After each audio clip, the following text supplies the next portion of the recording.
दोस्तों, नमस्कार। तो फिर आज एक नए वीडियो के साथ। वीडियो का subject non employ to employ way. जो भी नॉन एम्प्लॉय लोग हैं, अलग अलग क्षेत्र से, अलग अलग क्वालिफिकेशन के, अलग अलग एक्सपीरियंस के, उनको सिक्योरिटी फील्ड में किस किस लेवल के लिए इनवाइटेड किया जाता है, या ये दोनों कैटेगरी के लोग किस किस तरह से सिक्योरिटी फील्ड में आ सकते हैं। ये सिर्फ बात हो रही है नॉन डिप्लोमा होल्डर, जैसे कि कोई 10th 12th किया हुआ है, कोई डिप्लोमा नहीं है, ना कंप्यूटर है, ना कुछ भी है, ना DCA, कोई भी बेसिक, उसी से रिलेटेड मानो रिटायर्ड डिफेंस पर्सनल,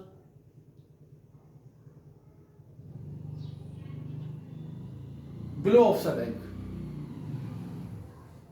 जैसे कि बात करें सिपाही से लेके JCO तक, उनकी एंट्री का प्रोसीजर या उनको किस में इनवाइटेड किया जाता है। और ऑफिसर साहब लोग, तो ऑफिसर साहब लोगों का एक अलग क्राइटेरिया होता है। वो admin officer, admin head, security head, उसके लिए इनवाइटेड किए जाते हैं।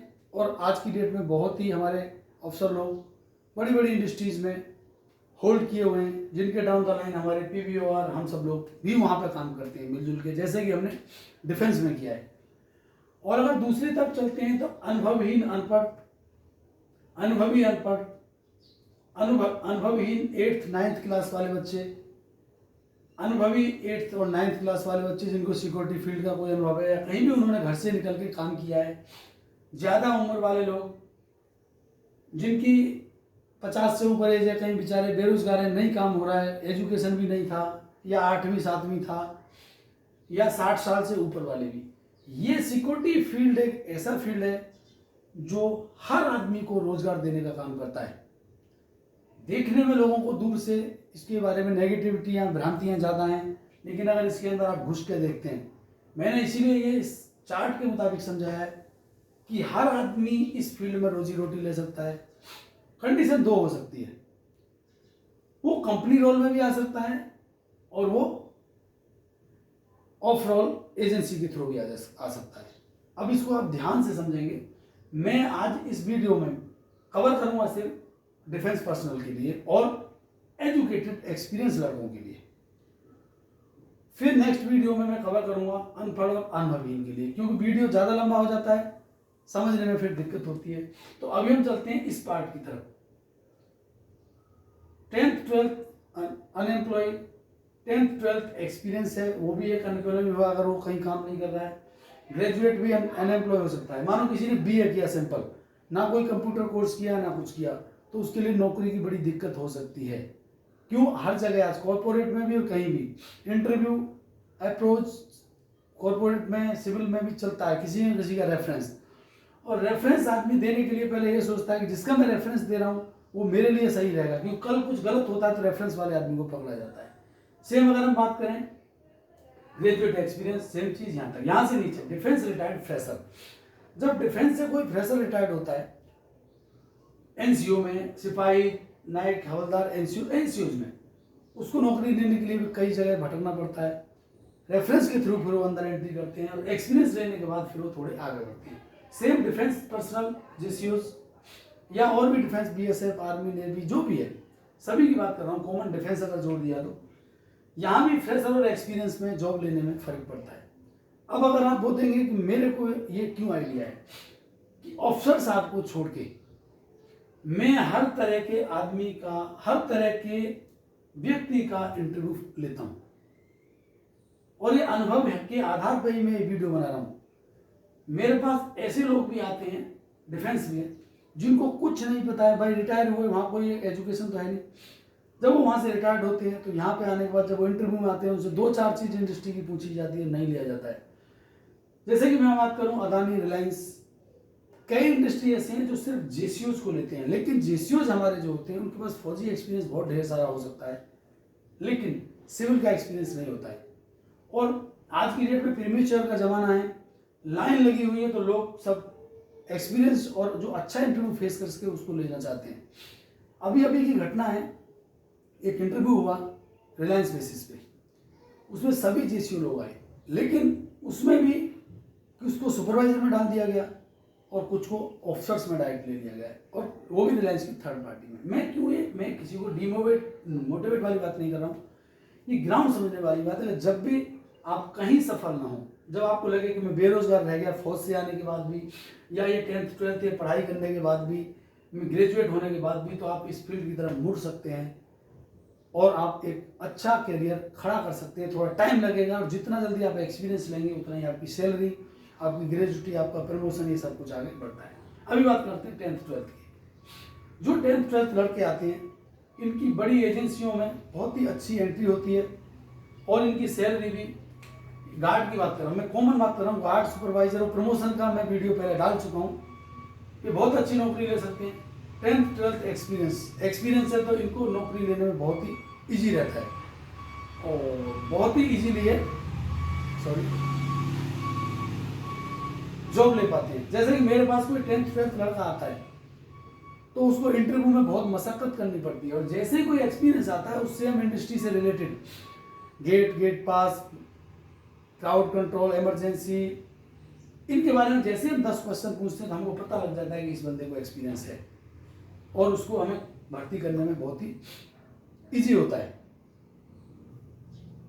वर्सेस 10th और 12th। क्योंकि जब 10th 12th अनट्रेंड लेते हैं तो उसको हमें उसके ऊपर टाइम खर्च करना पड़ता है, तब वो तैयार होता है। आना तो है इसको भी, पहले किसी छोटी एजेंसी में जाता है या किसी मिडिल एजेंसी में, उसके बाद बड़ी एजेंसी में या सीधा कंपनियों में शिफ्ट कर जाता है। और यहाँ काम करते करते सिक्योरिटी में लड़के अगर पढ़े लिखे हैं, उनकी अंदर कंपनियों में जान पहचान हो जाती है, तो कई लड़के एडमिन में भी एंट्री कर जाते हैं। या किसी को कंप्यूटर सीख लिया किसी ने सिक्योरिटी में जॉब करते करते, तो वो कंप्यूटर पर बैठ जाता है। फैक्ट्रियों में कंप्यूटर का बहुत काम होता है, सिक्योरिटी एजेंसियों में भी।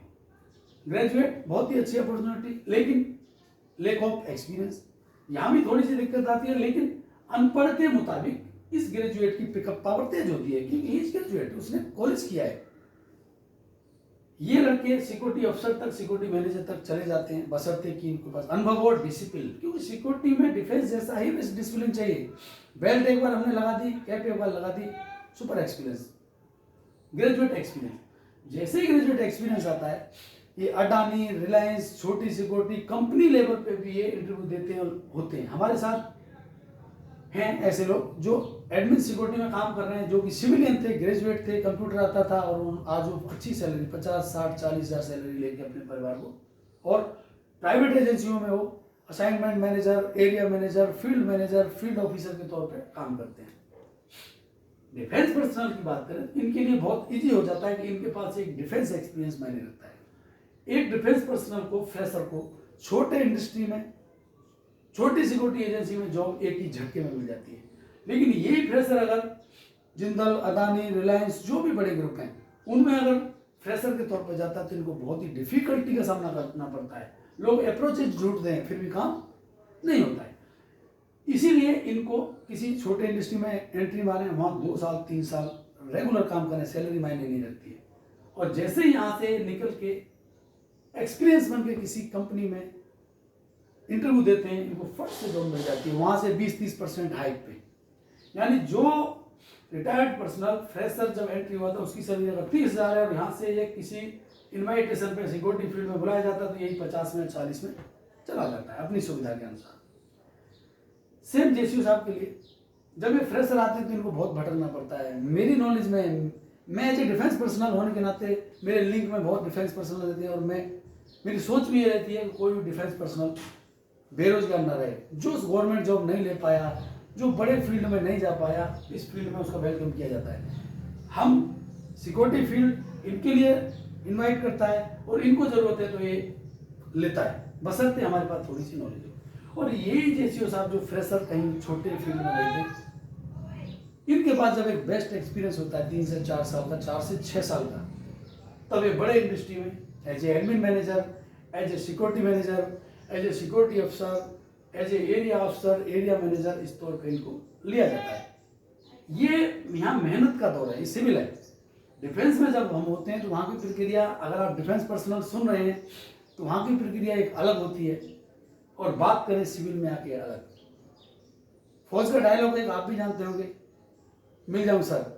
वो मिल जाऊं सर एक फौज में एक ऐसा शब्द है जिसमें हमारा लेट आना, लेट जाना और एक हमारे परिवार की तरह डिफेंस होता है, वहाँ हर चीज़ को मैनेज किया जाता है। इसी में जब हम सिविल में आ जाते हैं तो हमसे पंच मशीन से हमारा टाइप होता है। आप टाइम पे पंच मशीन पंच करा, आपकी सैलरी ओके। आप लेट हुए, आपका हाफ डे ऑटोमेटिक लग जाता है। मैं क्यों बोल रहा हूँ, जो भी मेरे साथी आते हैं वो इस चीज़ से प्रिपेयर होके आए कि जब सिविल में कहीं, क्योंकि डिफेंस में भी बात करें तो सभी ऐसे नहीं जो गवर्नमेंट जॉब ले पाते हैं। शायद मैं भी नहीं ले पाया, रीज़न जो भी हो, या तो मेरे को अच्छी जॉब मिल गई इसीलिए नहीं ले पाया, या मैंने कोशिश नहीं की।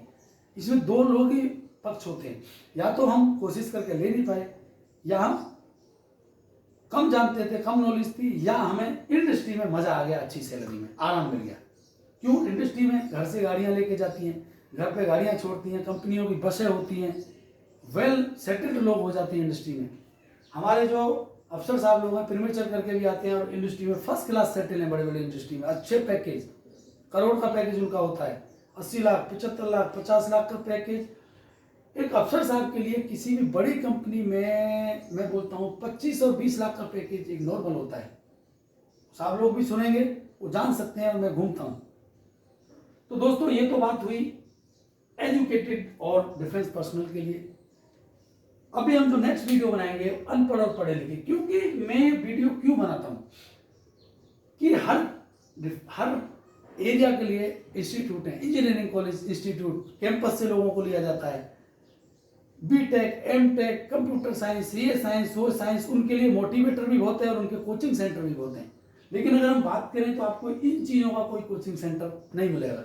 सिक्योरिटी का कोचिंग सेंटर तो ये आपने सुना है, तो इस पर हमारे जैसे जो लोग हैं अपने साथियों को मोटिवेट करते हैं, इसको आप कोचिंग सेंटर समझें, या मेरा कोचिंग देना समझें, या मेरे डिफेंस पर्सनल के साथ मेरा लगाव समझें, या अनएम्प्लॉयड लोगों के साथ मेरा लगाव समझें। उस लेवल पे मैं ये वीडियोस बनाता हूँ, शायद आप लोगों की समझ में आती होगी, और आप इसको समझें, अवॉइड करें, उसमें मेरा कुछ नहीं है। मेरा एक शौक है लोगों को मोटिवेट करने के लिए छोटे छोटे वीडियोस समय समय पर डालते रहना। ओके दोस्तों, ये सभी मैं उम्मीद करूंगा समझ में आया होगा। इसी प्रकार से तैयारी करेंगे जो बेरोजगार घूम रहे हैं, जो सरकारी जॉब या अच्छी जॉब नहीं ले पा रहे। ओके दोस्तों, थैंक यू, जय हिंद।